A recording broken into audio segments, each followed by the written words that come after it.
Hello दोस्तों, कैसे हैं आप सब। घटना सर सीरीज में आपका बहुत बहुत स्वागत है और यह पार्ट 4 होने वाला है। ओके, अंतर्राष्ट्रीय घटनाक्रम का। और इसमें केवल 2 पेज हमारे बचे हुए हैं अंतर्राष्ट्रीय के, और हम इसमें आर्थिकी में प्रवेश कर जाएंगे। ओके, आर्थिकी वाले पार्ट में। और एक सूचना ये है कि जिस आर्थिकी वाले पार्ट में उसमें बजट और इकोनॉमिक सर्वे दिए हुए हैं, तो उसका मैं अलग से आपको वीडियो उपलब्ध करा दूंगा। ओके, देखते हैं कल के क्वेश्चन क्या थे। ये रहा कल का पहला क्वेश्चन। आर्टेमिस मिशन 2 के बारे में निम्न कथनों पर विचार करें। असत्य कथन पहचानना है। यह मिशन नासा और इसरो का संयुक्त मिशन था। दूसरा कथन कह रहा है, इस मिशन के दौरान ओरियन अंतरिक्ष यान पृथ्वी से अधिकतम दूरी तक पहुंचा। वह अपोलो 13 के ज्ञात रिकॉर्ड को तोड़ा। थर्ड बोल रहा है, इस मिशन के लिए 4 अंतरिक्ष यात्रियों को भेजा गया था, जिसमें 2 नासा से और 2 इसरो से संबंधित थे। चौथा कथन कह रहा है, मिशन को सफलतापूर्वक पूरा करने के पश्चात अंतरिक्ष यान प्रशांत महासागर के सैन डियागो तट पर उतरा। इसमें असत्य कथन हमें पहचानना है ना। तो पहला कथन है, यह नासा और इसरो का संयुक्त मिशन था। जी नहीं, इसमें इसरो का रोल था ही नहीं। ओके, ये केवल नासा का ही मिशन था, आर्टेमिस 2। इस मिशन के दौरान ओरियन यान पृथ्वी की अधिकतम दूरी तक पहुंचा और अपोलो 13 के ज्ञात रिकॉर्ड को तोड़ा। ये बिल्कुल सही लिखा हुआ है।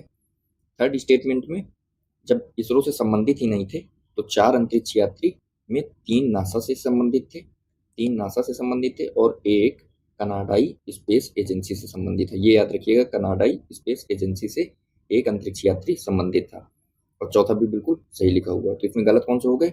ये वाला गलत हो गया और तीसरा गलत हो गया। 1 और 3 आपका ऑप्शन ए सही है। ओके, सेकंड क्वेश्चन पे आते हैं। खाद्य सुरक्षा सूचकांक कौन जारी करता है? यूएनएफ जारी करता है, WHO जारी करता है, WEF जारी करता है, या IIED जारी करता है? इसका आंसर हो जाएगा IIED। Okay, next. ऐसा क्वेश्चन यूपीएससी बनाता है। ओके, और अभी हरियाणा PCS का एग्जाम हुआ था, तो ऐसे ही क्वेश्चन 2-3 उसने रखे थे, तो आप लोग को भी तैयार रहना है। कौन से सही सुमेलित है? इंडेक्स दिया हुआ है, भारत की रैंक दी हुई है, और फर्स्ट नंबर पे कौन है ये दिया हुआ है। ग्लोबल फायर पावर रैंक 2026 में भारत की रैंक 4th थी और फर्स्ट नंबर पे यूएस था। आपको बताना है। वैश्विक आतंकवाद सूचकांक, भारत की रैंक 13, पहली रैंक पाकिस्तान। विश्व प्रसन्नता सूचकांक रिपोर्ट 2026, 118 भारत की रैंक, और फिनलैंड फर्स्ट नंबर पे है। आपको बताना है सुमेलित कौन से हैं। ओके, तो ग्लोबल फायर पावर रैंक में 4th नंबर पे है भारत और यूएस पहले नंबर पे है, बिल्कुल सही लिखा हुआ है। वैश्विक आतंकवाद सूचकांक 13 नंबर पे है भारत और पाकिस्तान पहले नंबर पे है। विश्व प्रसन्नता सूचकांक रिपोर्ट 2026 में भारत की रैंक 116 है। ओके, 2 स्थान सुधार हुआ है। ये 2025 की रिपोर्ट है। ओके, ये याद रखना है। 2025 में 118 थी भारत की रैंक और 2026 में कितनी हो गई है? 2026 में 116 है। ओके, और फिनलैंड लगातार 9वें वर्ष लगातार शीर्ष स्थान पर है। ओके, ये आपको कमेंट करके बताना है इस रिपोर्ट को जारी कौन करता है, आप मुझे कमेंट करके बताएंगे।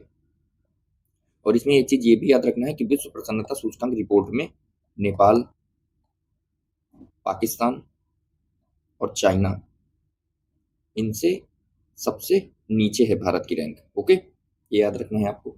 नेक्स्ट देखते हैं 4th क्वेश्चन। निम्न कथनों पर विचार कीजिए, असत्य कथन को चुनना है आपको। पहला कथन कह रहा है, वैश्विक हथियार आयात के मामले में भारत तीसरे स्थान पर है। वैश्विक हथियार निर्यात के मामले में फ्रांस दूसरे स्थान पर है। इसमें असत्य कथन चुनना है, तो फ्रांस दूसरे स्थान पर है, ये बिल्कुल करेक्ट लिखा हुआ है। और भारत आयात के मामले में दूसरे स्थान पर है, सेकंड स्थान पर है। ओके, पहले स्थान पर कौन है? यूक्रेन। ओके, और इसमें निर्यात के मामले में पहले स्थान पे कौन है? यूएस। आपको याद रखना है। ठीक है, असत्य कौन हो जाएगा? केवल एक। 5th क्वेश्चन पे आते हैं। कौन से सही सुमेलित नहीं है? विश्व डेटा संगठन की स्थापना चाइना में हुई। एशिया निर्माण इंडेक्स 2026 में शीर्ष स्थान चाइना ने पाया। विश्व के सबसे बड़े संपीड़ित वायु ऊर्जा भंडारण संयंत्र का शुभारंभ चाइना में हुआ। नेटवर्क रेडीनेस इंडेक्स में शीर्ष स्थान किसका है? चाइना का है। आपको बताना है इसमें कौन से सही सुमेल नहीं है। ओके, आपको पता है विश्व डेटा संगठन की अभी स्थापना हुई है चाइना में। ओके, सबसे बड़ा डेटा संगठन। एशिया निर्माण इंडेक्स में शीर्ष स्थान किसका है? चाइना का ही है। और विश्व का सबसे बड़े संपीड़ित वायु ऊर्जा भंडारण संयंत्र का शुभारंभ भी चाइना में हुआ है। ओके, नेटवर्क रेडीनेस इंडेक्स 2025 में शीर्ष स्थान चाइना ने नहीं, यूएस का है शीर्ष स्थान। ओके, ये आपको याद रखना है, यूएस का है इसमें शीर्ष स्थान। ओके, आपको बताना है एशिया विनिर्माण इंडेक्स में भारत की रैंक क्या है। भारत की रैंक क्या है ये आप मुझे कमेंट करके बताएंगे। ओके, पिछले वीडियो में मैंने पढ़ा रखा है इसको। ओके, आज का आर्टिकल देखते हैं क्या है। इब्सा छठा शिखर सम्मेलन, ये पढ़ना है ना यहाँ से हमें। ओके, यहाँ तक हो गया था ना। ओके, G20 है, G20 कल के वीडियो में हमने कर लिया था। ओके, इब्सा का छठा शिखर सम्मेलन देख लेते हैं। ये देख लीजिएगा इब्सा के बारे में, ये पूरी फॉर्मेशन, मेंबर क्या है, ऑब्जेक्टिव क्या है इसके समिट, और इब्सा फंड क्या है और इसका सिग्निफिकेंस क्या है, ये देख लीजिएगा एक बार, अपने आप से रीड कर लीजिएगा इसको। देखते हैं करंट में। इब्सा का छठा शिखर सम्मेलन हुआ है।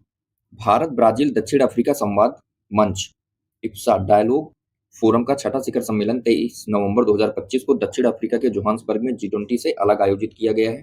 दक्षिण अफ्रीका में ही हुआ है। ओके, ये याद रखिएगा। वर्ष 2003 में गठित इस त्रिकोणीय संवाद मंच की पिछली 5वीं शिखर बैठक अक्टूबर 2011 में दक्षिण अफ्रीका की मेजबानी में ही प्रिटोरिया में हुई थी। ये याद रखना है आपको। पिछली बैठक कब हुई थी? 2011 में दक्षिण अफ्रीका की मेजबानी में प्रिटोरिया में हुई थी। इस बीच 2013 में भारत की मेजबानी में छठी शिखर बैठक प्रस्तावित थी, जो स्थगित किए जाने के पश्चात नहीं हो सकी थी। ओके, 2025 वाली बैठक में, नवंबर 2025 वाली बैठक में 4 प्रमुख बातों का उल्लेख किया गया है। क्या क्या थी? इब्सा को दुनिया को यह संदेश देना चाहिए कि संयुक्त राष्ट्र जैसे वैश्विक संस्थानों में सुधार अब वैकल्पिक नहीं है, अब यह जरूरी हो गया है, अनिवार्य हो गया है। ओके, देन दूसरा पॉइंट, दूसरे आतंकवाद के मुद्दे पर कोई दोहरा मापदंड नहीं चल सकता। आतंकवाद के मुद्दे पर कोई दोहरा मापदंड नहीं चल सकता तथा तीनों देशों को इस लड़ाई में पूरा समन्वय रखना होगा। ओके, कोऑर्डिनेशन की बात हो रही है यहाँ।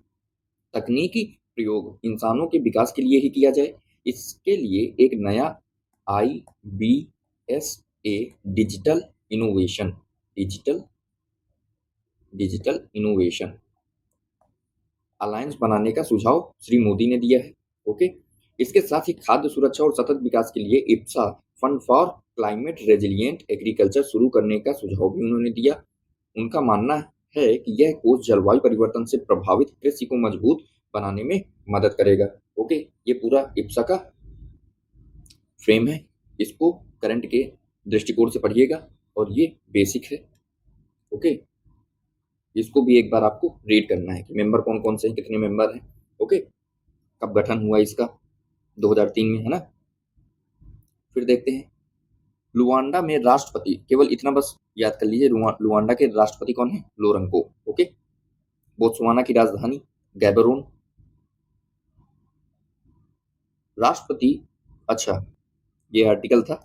राष्ट्रपति द्रौपदी मुर्मू की अंगोला और बोत्सवाना की यात्रा हुई है। ओके, और लुआंडा में राष्ट्रपति जो मैनुअल गोंजाल्विस लोरेंको और राष्ट्रपति मुर्मू के बीच 9 नवंबर राष्ट्रपति भवन में आमने सामने की मुलाकात के अतिरिक्त प्रतिनिधि मंडल स्तर की वार्ता दोनों राष्ट्राध्यक्षों के बीच हुई है। केवल इसमें यह याद करना है कि लुआंडा के राष्ट्रपति कौन है? तो लोरेंको, लाला से याद कर लीजिएगा। Okay, Lourenco Luanda. Then Botswana की राजधानी फिर 9 नवंबर से 11 नवंबर में कहाँ पहुंचती है? बोत्सवाना की राजधानी क्या है? गैबरोन। ओके, और इन बोत्सवाना के राष्ट्रपति बोको। ठीक है, उसे लाला से याद करना है, इसे बाबा से याद करना है। ओके, बोको बोत्सवाना की राजधानी क्या है? गैबरोन। भारत के प्रोजेक्ट चीता के विस्तार के लिए 8 चीते प्रदान करने के लिए सहमति बोत्सवाना ने प्रदान की है। इससे पूर्व नामीबिया, दक्षिण अफ्रीका से चीते भारत में लाए गए थे। ओके, ये याद रखना है आपको। नेक्स्ट आर्टिकल है जलवायु परिवर्तन पर 30वां कॉप कॉन्फ्रेंस ऑफ पार्टीज 30 सम्मेलन हुआ है। ओके, कहाँ हुआ है? ब्राजील में हुआ है, ब्राजील के बेलम में आयोजित हुआ है, और यह 30 नंबर का सम्मेलन है। ओके, सम्मेलन में भारतीय प्रतिनिधि मंडल का नेतृत्व किसने किया है? केंद्रीय पर्यावरण एवं वन मंत्री भूपेंद्र यादव जी ने। ये आपको याद रखना है। देन उन्होंने बताया कि वर्ष 2005 से भारत के कार्बन उत्सर्जन में 36% से अधिक की कमी आई है और गैर जीवाश्म स्रोतों का योगदान अब हमारी कुल स्थापित विद्युत क्षमता वर्तमान में लगभग 256 गीगावाट के आधे से अधिक हो गई है। ठीक है, जो एक एनडीसी नेशनली डिटरमाइंड कंट्रीब्यूशन ऐसा है जिसे हमने 2030 के लक्ष्य से पहले 5 वर्ष पहले ही प्राप्त कर लिया है। ओके, ये आपको याद रखना है। कितना लक्ष्य था? 2030 का लक्ष्य था जिसे हमने 5 वर्ष पहले ही प्राप्त कर लिया है। ओके, विभिन्न पक्षों की विभिन्न प्रस्तुतियों के बाद COP30 में एक नया जस्ट ट्रांजिशन मैकेनिज्म अपनाया गया है, स्वीकार किया गया है, जो जीवाश्म ईंधन से दूर जाने के दौरान श्रमिकों और समुदायों के लिए न्याय संगत संक्रमण सुनिश्चित करने पर केंद्रित है। ओके, 1.5 डिग्री सेल्सियस के लक्ष्य की निगरानी के लिए ग्लोबल इम्प्लीमेंटेशन ट्रैकर और mission to 1.5 degree Celsius launch किया गया है ताकि यह ट्रैक किया जा सके कि देश अपने राष्ट्रीय स्तर पर निर्धारित योगदानों एनडीसी को कैसे लागू कर रहे हैं और क्या वे 1.5 डिग्री सेल्सियस के लक्ष्य के अनुरूप है कि नहीं, है ना। क्या लॉन्च किया गया है? Mission to 1.5 degree Celsius and global implementation tracker.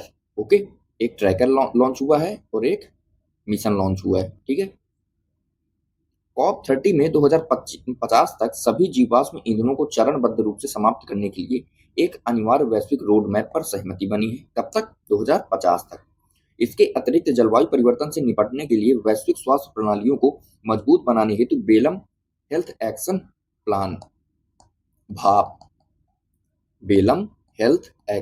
Plan एक प्रमुख पहल के रूप में शुरू की गई है। ओके, ये याद रखना है आपको। क्या क्या शुरू किया गया है ये पूछ लेता है, क्या नहीं है इसमें। ओके, वैश्विक अनुकूलन GGA global goal on adopt के तहत प्रगति को मापने के लिए 59 स्वैच्छिक संकेतों पर सहमति COP30 में व्यक्त की गई है, जिसमें एक बाकू अनुभव रोडमैप को अंतिम रूप दिया गया है। देन एक नया tropical forest for ever facility, ये याद रखना है, TFFF।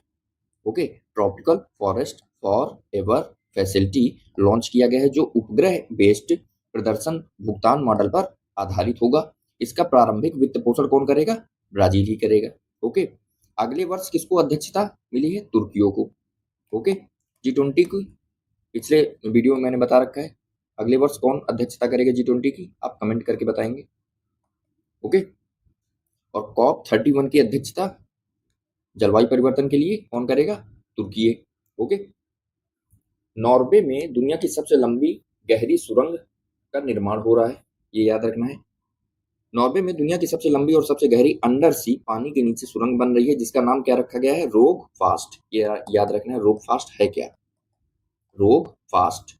ओके, समंदर की सतह से 392 मीटर, यह एक बहुत ऊंची बिल्डिंग से भी ज्यादा नीचे होगी। ओके, ये नीचे की तरफ बन रही है ना, पानी के नीचे अंडर सी टनल। देन देखते हैं, ये है आर्थिक घटनाएं, इसमें बजट दिया हुआ है। बजट और इकोनॉमिक सर्वे का मैं अलग से आपको एक वीडियो बना दूंगा। ओके, देखिए कहाँ तक है। हाँ, यहाँ तक दिया हुआ है। यहाँ से हम अपना नया आर्टिकल पढ़ते हैं आर्थिकी का। ओके, पहला आर्टिकल है आर्थिकी का, विश्व व्यापार संगठन मतलब WTO का 14वां मंत्री स्तरीय सम्मेलन हुआ है। कहाँ हुआ है? कैमरून के याओंडे शहर में। ओके, ये आपको याद रखना है।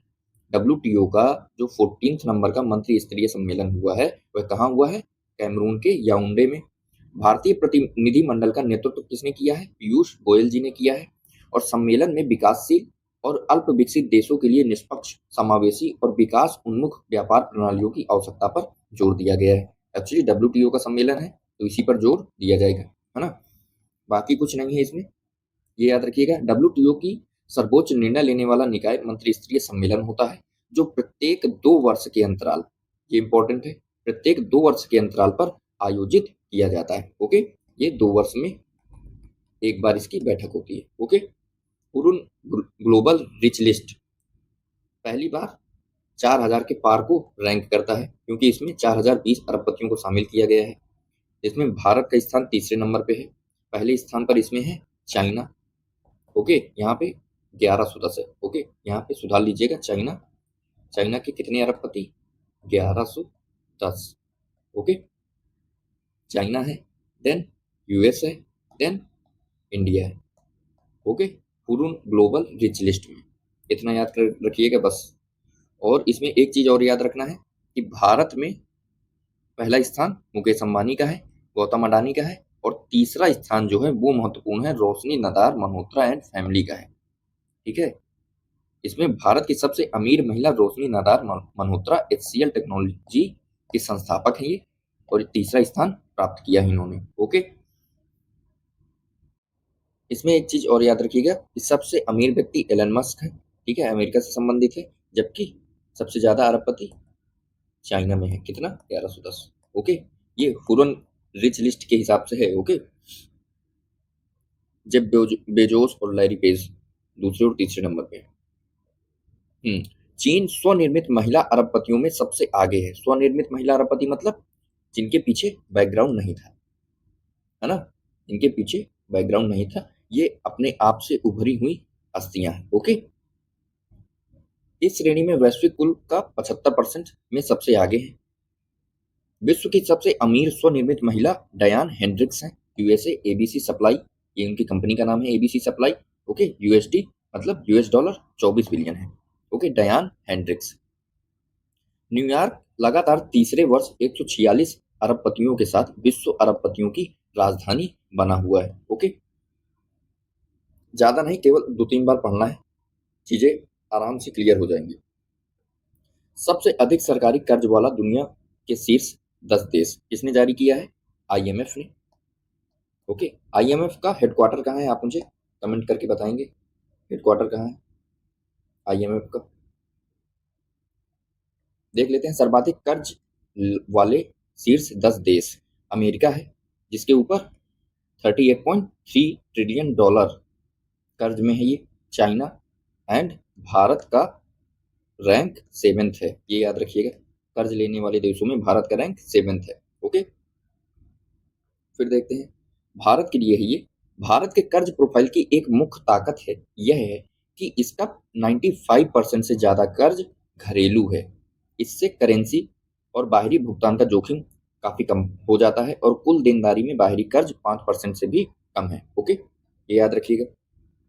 अब यहाँ पे फोर्ब्स की अरबपतियों की सूची है। फोर्ब्स में भी एलन मस्क पहले नंबर पे है। ओके, लैरी पेज दूसरे नंबर पे है, ये याद रखना है बस। फोर्ब्स में यूएस पहले नंबर पे आ जाता है, देन चाइना आ जाता है, और भारत का स्थान तो तीसरा ही है।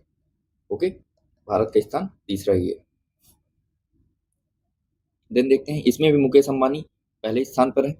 ओके, ओपी जिंदल समूह की प्रमुख सावित्री जिंदल एंड फैमिली 91वें स्थान पर देश की सबसे अमीर महिला बन गई हैं। इसमें कौन है? जिंदल, सावित्री जिंदल जी। ओके, यहाँ पे देखते हैं, नेक्स्ट आर्टिकल है BOB बैंक ऑफ बड़ौदा महिला स्वयं सहायता समूह के लिए UPI लिंक्ड ओवरड्राफ्ट सुविधा चालू करने वाला पहला बैंक बना है। कौन बना है? Bank of Baroda. Bank of Baroda विशेष रूप से महिला स्वयं सहायता समूह SHG के सदस्यों के लिए UPI लिंक्ड ओवरड्राफ्ट सुविधा चालू करने वाला भारत का पहला ऋणदाता बैंक बन गया है। ओके, इस सुविधा का औपचारिक शुभारंभ किसने किया है? केंद्रीय मंत्री शिवराज सिंह चौहान ने हैदराबाद में किया है। ओके, याद रखिएगा, कथन कारक में बना के देगा। पात्र सदस्य बैंक शाखा में जाए बिना डिजिटल रूप से 5,000 तक क्रेडिट के रूप में यूज कर सकते हैं। ओके, ये याद रखिएगा, कितना यूज कर सकते हैं वो? 5,000 क्रेडिट। ओके, क्रेडिट के रूप में वो लोग निकाल सकते हैं। यह सुविधा प्रधानमंत्री जनधन योजना खाते रखने वाले SHG सदस्यों के लिए उपलब्ध होगी। यह सुविधा भारतीय राष्ट्रीय भुगतान निगम NPCI की स्थापना कब होती है? NPCI की स्थापना कब होती है? कमेंट करके बताएं। ऐसे में आपका GS भी थोड़ा थोड़ा कवर होता जाएगा। भारतीय बैंक संघ IBA और दीनदयाल अंत्योदय योजना की साझेदारी में विकसित किया गया है। ओके, ये याद रखिएगा, वेरी इंपॉर्टेंट है, डबल स्टार लगा लीजिएगा इसमें। देन ये मुझे आर्टिकल उतना एग्जाम के दृष्टिकोण से सही नहीं लगा। ओके, तो नेक्स्ट आर्टिकल पे आते हैं। भारत औद्योगिक विकास योजना को मंजूरी दी गई है। 8 मार्च 2026 को केंद्रीय मंत्रिमंडल ने भारतीय औद्योगिक विकास योजना यानी कि भव्य योजना, भव्य, ओके, ये याद रखना है, भव्य योजना को मंजूरी प्रदान की गई है। इस महत्वाकांक्षी योजना के तहत देश भर में 100 प्लग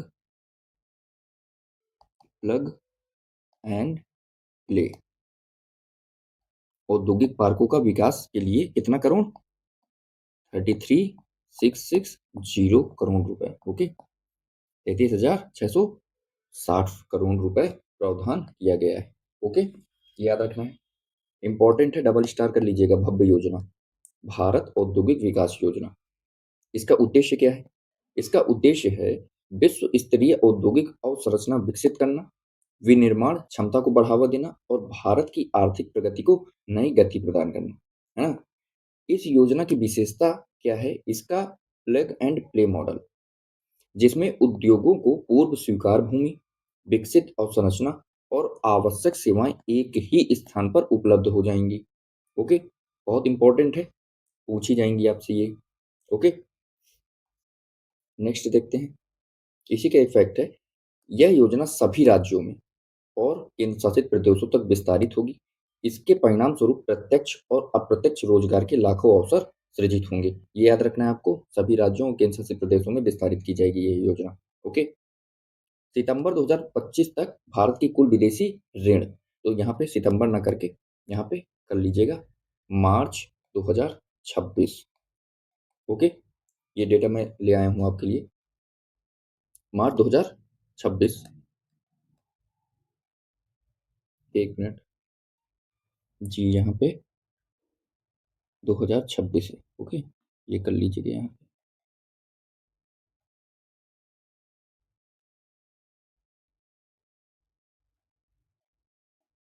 एक मिनट, हाँ, ये 2026 है। ओके, दिन देखते हैं। मार्च 2026 में भारत का कुल विदेशी ऋण 762.8 यूएस डॉलर रहा है। ओके, 762.8 यूएस डॉलर रहा है, जो रुपए में अगर कन्वर्ट करें तो 72 लाख करोड़ रुपए होता है। ओके, जो पिछले वर्ष की तुलना में 26.3 अरब डॉलर अधिक है, वृद्धि हुई है। ओके, वृद्धि हुई है और इसमें कमी हुई है, इस वाले डेटा में कमी हुई है, इस वाले डेटा में वृद्धि हुई है, ये याद रखा करिए। कुल विदेशी ऋण में कौन सा रुपया, है ना, मुद्रा कौन सी है? तो पहले नंबर पे यूएस डॉलर में ऋण है हमारा सबसे ज्यादा, 55.5%।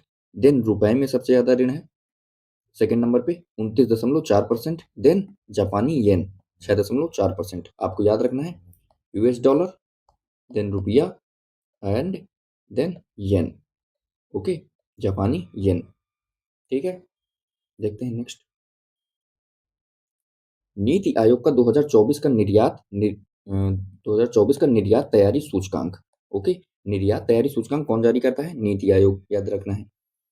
14 जनवरी 2026 को जारी किया गया है। ओके, वर्ष 2024 के लिए जारी किया गया यह सूचकांक 4 स्तंभों पर बेस्ड होता है: निर्यात अवसंरचना, व्यापार पारितंत्र, नीति और शासन, निर्यात प्रदर्शन। आपको याद रखना है व्यापार पारितंत्र बिजनेस इकोसिस्टम का भारांश 40% है और बाकी 3 का 20 में है। ओके, 20% है। ओके, निर्यात अवसंरचना export infrastructure भारांश 20%।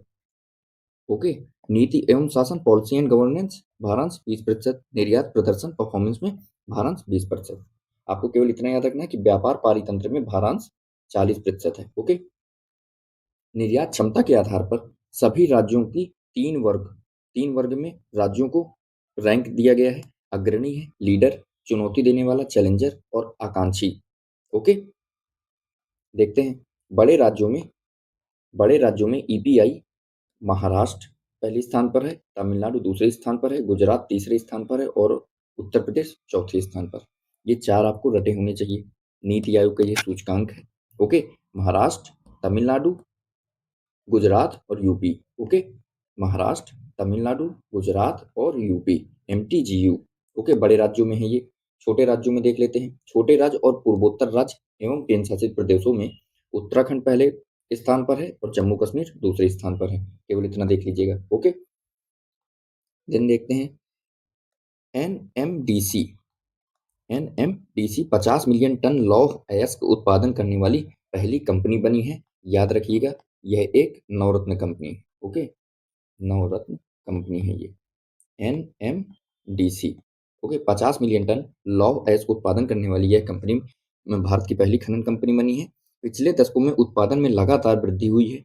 Okay, NMDC limited इस्पात मंत्रालय के अधीन भारत की सबसे बड़ी लौह अयस्क उत्पादक और नवरत्न सीपीएसई कंपनी है। इसकी स्थापना भारत के लौह अयस्क संसाधनों को विकसित करने के लिए कब की गई थी? 1958 में। ओके, वर्तमान में इसके अध्यक्ष कौन है? अमिताभ मुखर्जी हैं। इनके अनुसार भारत 2030 तक, कब तक? भारत 2030 तक अपने इस्पात उत्पादन को 30 करोड़ टन तक बढ़ाने का लक्ष्य की ओर बढ़ रहा है। ओके, 30 करोड़ टन बढ़ाने के लक्ष्य की ओर बढ़ रहा है। कब तक हो जाएगा ये? 2030। ओके, टारगेट कितना है? 2030। कौन सी कंपनी है? एनएमडीसी। ओके, कब स्थापना होती है? 1958 में। इसके अध्यक्ष कौन है? अमिताभ मुखर्जी। ओके, देन देखते हैं, ये बहुत इंपॉर्टेंट है। एक बार गूगल में जाके सीपीआई के बारे में जान लीजिए, डब्ल्यूपीआई के बारे में जान लीजिए, है ना, जीडीपी के बारे में जान लीजिए। होता क्या है ये, बेसिक क्या है इनका, है ना, कौन जारी करता है, कौन निकालता है। ओके, ये सब जान लीजिएगा। इसका बेस ईयर चेंज हुआ है ना, बेस ईयर चेंज हुआ है। ओके, आधार वर्ष क्या होता है? वह रेफरेंस ईयर है, वह संदर्भ वर्ष होता है जिसके आधार पर आर्थिक संकेतक को मापा जाता है। ओके, आधार इस वर्ष जो चेंज हुआ है वो किस समिति की सिफारिश पर हुआ है? विश्वनाथ गोलदार समिति। बहुत इंपॉर्टेंट है, विश्वनाथ गोलदार, विश्वनाथ गोलदार समिति। कितने सदस्य ये थे? 26 सदस्य। ओके, इसकी सिफारिशों पर यह चेंज हुआ है। ओके, मॉस्पाई द्वारा जीडीपी, उपभोक्ता मूल्य सूचकांक और औद्योगिक उत्पादन सूचकांक के लिए हाल ही में आधार वर्ष बड़े बदलाव किए गए हैं। जीडीपी और आईआईपी के लिए नया आदर्श वर्ष क्या है? आधार वर्ष 2022-23। ओके, याद रखना है, जीडीपी प्लस औद्योगिक उत्पादन सूचकांक के लिए आधार वर्ष क्या है? 2022-23। ओके, ये याद रखना है। उपभोक्ता मूल्य सूचकांक, उपभोक्ता मूल्य सूचकांक के लिए आधार वर्ष 2024 किया गया है। ओके, ये याद रखना है आपको। जीडीपी आईआईपी के लिए 2022-23, उपभोक्ता मूल्य सूचकांक के लिए 2024। याद रखना है बिल्कुल, ये पूछा ही जाएगा आपसे। ओके, एग्जाम में। इस बदलाव का उद्देश्य भारत के आधिकारिक आंकड़ों की सटीकता, प्रासंगिकता और अंतर्राष्ट्रीय तुलनात्मकता को बेहतर बनाना है। ओके, आज दोस्तों यहीं तक रखते हैं। वीडियो अगर अच्छा लग रहा हो, कंटेंट अच्छा लग रहा हो आपको, तो एक बार दोस्तों से शेयर भी कर दिया करिए, है ना, बार बार बोलने में ठीक नहीं लगता। ओके, देखते हैं, आप शेयर करेंगे तो सब्सक्राइब मेरे बढ़ेंगे, है ना, थोड़ा सा मोटिवेशन मिलता है इससे। ओके दोस्तों, देखते हैं कल के क्वेश्चन।